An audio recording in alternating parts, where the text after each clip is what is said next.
Dans cette vidéo, on va vous donner des conseils pour ouvrir un compte bancaire. Ouvrir un compte en France, c'est facile et ça peut être utile. Si vous êtes boursier ou si vous comptez demander des allocations d'aide au logement, alors c'est obligatoire. Quelles sont les possibilités qu'offre un compte bancaire? Tout d'abord, il vous sera utile pour payer votre loyer, par virement à partir de votre espace sécurisé en ligne ou par chèque. Ensuite, votre compte vous permettra d'avoir un RIB, un relevé d'identité bancaire.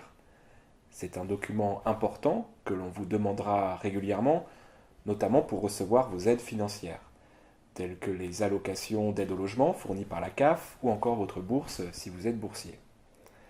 Enfin, votre compte vous permettra de recevoir les remboursements de vos frais de santé par la sécurité sociale.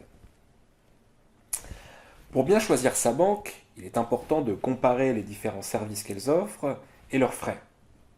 Alors sachez qu'il existe différents types de frais. Tout d'abord, les frais de gestion mensuelle. C'est ce que vous payez chaque mois pour le fonctionnement de votre compte. Ensuite, les frais de cotisation de carte bleue. Ce que vous payez chaque mois pour l'utilisation de votre carte et des différents services qui y sont associés, comme par exemple une assurance. Il existe différents types de cartes et différents types de services associés, donc soyez vigilants quand vous choisissez votre carte. Enfin, les agios, c'est ce que vous payez si vous dépensez plus d'argent que ce qu'il y a sur votre compte. Revenons un instant sur la carte bancaire. Elle vous permettra de payer directement chez les commerçants ou en ligne, ou d'effectuer des retraits au guichet automatique. Il existe différents types de services, comme par exemple le débit immédiat ou le débit différé. D'un côté, on retire directement l'argent de votre compte quand vous effectuez votre achat. De l'autre, vous êtes débité à un autre moment, comme par exemple à la fin du mois.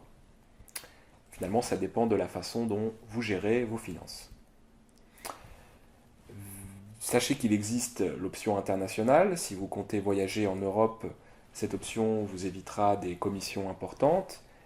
Et pensez à bien localiser les agences de votre banque dans votre future ville. Plus pratique si vous avez une agence proche de votre domicile.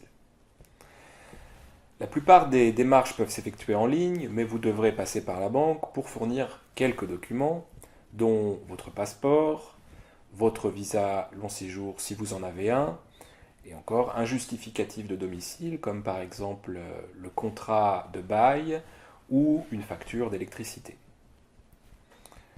Je récapitule, nous avons parlé dans cette vidéo des différentes possibilités offertes par le compte bancaire, donc payer par chèque ou recevoir des virements, avoir un relevé d'identité bancaire, un RIB. Pour bien choisir sa banque, veillez à comparer les services et les différents frais de gestion, de cotisation, les agios. Et enfin, quand vous vous rendrez dans votre banque pour ouvrir votre compte, pensez à ramener votre passeport, votre visa et un justificatif de domicile. Voilà, c'est tout pour cette vidéo. On se retrouve sur les activités et sur les forums, bien sûr. À bientôt!